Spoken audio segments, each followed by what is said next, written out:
e eu gravei o vídeo inteiro olhando pra cá, me vendo na câmera, e esqueci que eu tenho que olhar pra cá.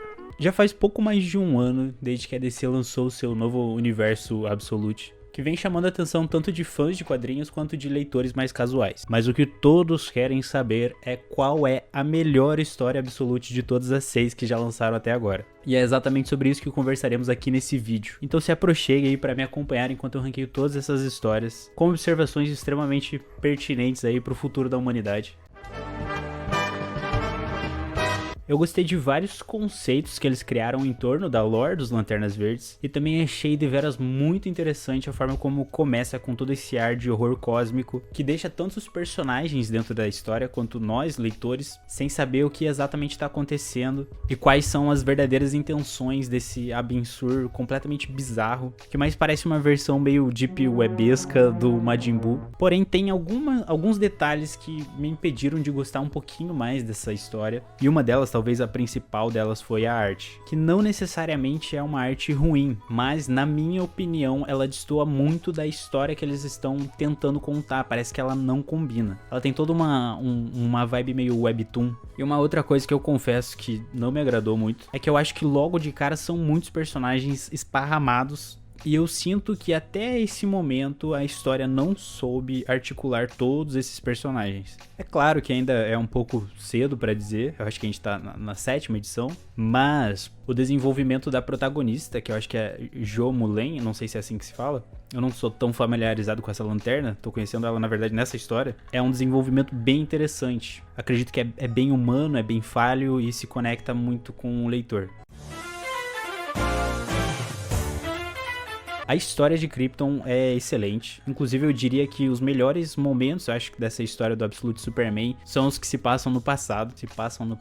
Acredito que tem muitos conceitos de ficção científica que deixam essa Krypton muito única e interessante. Eles criam certos elementos, tanto estruturais de sociedade, quanto até ambientais, que fazem com que essa Krypton se distancie um pouco da Krypton regular / tradicional. E eu gosto demais de todo o desenvolvimento emocional que esse Superman está tendo. Inclusive sinto que em vários momentos, por algum motivo, esse Clark ele me lembra um pouco o Clark de O Homem de Aço do Zack Snyder. Tem toda essa parada dele ficar divagando pela Terra, ele ser completamente introspectivo, e também tem toda essa autodescoberta de um personagem tão forte em um mundo tão frágil, tanto fisicamente quanto emocionalmente, que deixam esse personagem bem intrigante. Eu diria que nessa história tem várias ideias boas, e uma delas que eu não posso deixar de citar é a capa, que além de ter toda uma funcionalidade na história, também traz um elemento visual completamente poético, assim. Tem páginas que ficam muito mais lindas por causa dessa capa que se espalha de uma forma completamente emblemática. E o que impediu essa história de se posicionar um pouco acima no ranking é o fato de terem escolhido Ra's al Ghul como vilão, pelo menos do primeiro arco, que infelizmente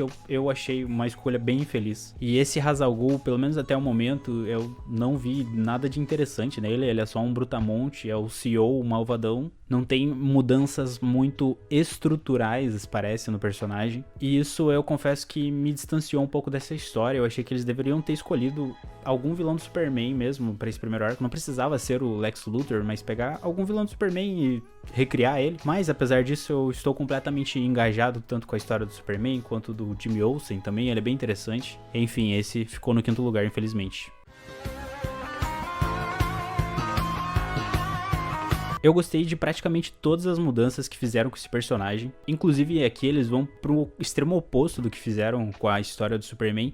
E eles usam praticamente todos os vilões do Flash, pelo menos os mais famosos, logo no primeiro arco. A história é bem cativante, você consegue simpatizar com esse Wally West logo de cara. E a forma como eles expandem e recriam toda essa lore do Flash é bem interessante. Eu diria até que bem criativo. Eles usam uma forma de relacionar a super velocidade do Wally com o momento da vida que ele tá passando. Ele é basicamente um pré-adolescente / adolescente, então ele sofre de ansiedade e parece que tudo é meio que o fim do mundo. Todo mundo que já passou por essa fase, eu acho que entende um pouco isso. E a força de aceleração é uma dimensão, pelo menos nessa história, eu não sou tão entendido assim da força de aceleração como ela opera em outros quadrinhos, mas aqui é quase como se ela fosse, como se o passado e o presente e o futuro estivessem acontecendo simultaneamente. Então passa essa sensação de que não é o poderzinho pelo poderzinho, isso tá comunicando alguma coisa, isso tá desenvolvendo esse personagem. E antes de eu partir para as partes que eu não curti tanto assim, eu não posso deixar de lembrar da ideia genial que tiveram de transformar o Gorilla Grodd numa espécie de sidekick, pois essa ideia é simplesmente muito boa. Parabéns a todos os envolvidos quando tiveram essa ideia. E eu diria que talvez o único defeito que impediu essa história de estar no top 3 é que a história que se passa agora no presente, ela ainda tá um pouco vagarosa. É basicamente o Wally fugindo de um lugar pro outro, intercalando com flashbacks e os bastidores dos cientistas malvados.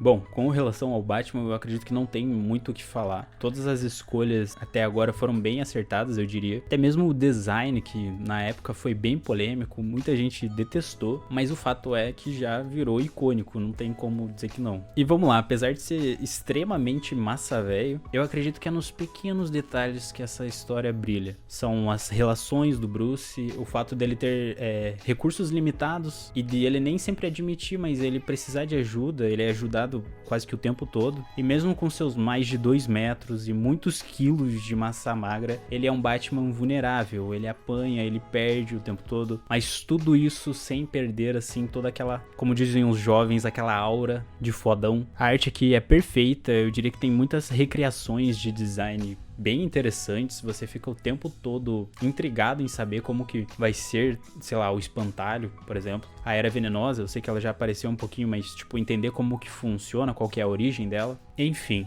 eu diria que o único motivo para essa história não estar no top 2 ou top 1 é que as duas primeiras brilharam mais os meus olhos.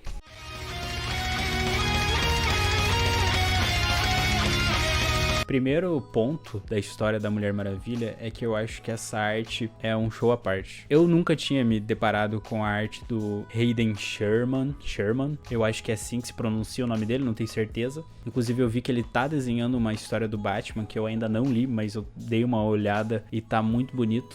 Já vou colocar na fila pra ler. E aqui eu diria que tem muitas camadas de acerto relacionados à personagem da Mulher Maravilha. Desde a origem, os poderes, o visual, que isso pode ser um pouco polêmico, mas pra mim esse visual ele é muito mais interessante do que da Mulher Maravilha tradicional, porque eu acredito que ele traz mais bagagem relacionados à lore da personagem e não se limita tanto a esse americanocentrismo, né? Tipo, é uma personagem que ela é praticamente ela é uma semideusa grega, e daí o uniforme de batalha dela tem as cores da bandeira dos Estados Unidos.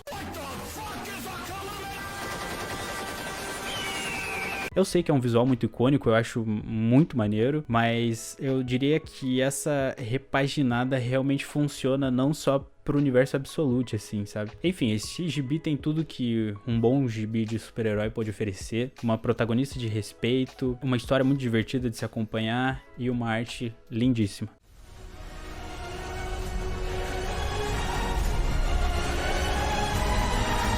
Eu coloquei essa história em primeiro lugar porque eu acho que de todas, essa foi a que mais me impressionou em níveis diferentes. Talvez seja porque essa seja a história mais dependente da mídia em que ela está inserida. Não tem como você contar a história do Caçador de Marte Absoluto em outra mídia. Talvez em animação, mas eu acho que ainda não funcionaria tão bem quanto funciona no papel. É praticamente uma viagem visual que você é convidado, tanto pelo escritor quanto pelo desenhista, para entrar nessa pira que o John Jones está passando. E sendo completamente honesto, eu acho que todas as edições dessa revista me cativaram a tentar entender os conceitos malucos que eles criaram. Você fica sempre tentando entender como é que funcionam os poderes do Caçador de Marte, mas é uma coisa tão abstrata assim. Você quer saber qual que é essa ameaça iminente que tá deixando as pessoas mais brutais. E tipo, a gente sabe que esse universo do Darkseid ele já é mais brutal por natureza, mas parece que as coisas estão o tempo todo se definhando assim. Enfim, eu gostei demais desse gibi, não é à toa que ele tá aqui no nosso top 1. E esse foi meu ranking, mas e o seu? Eu quero muito saber, por favor, façam um ranking de vocês aqui nos comentários pra gente debater. E caso você tenha gostado desse estilo de vídeo, eu peço com muito carinho que você se inscreva nesse canal, que infelizmente está parado há décadas, mas eu prometo que vou tentar trazer vídeos com uma frequência decente. Até mais e adiós!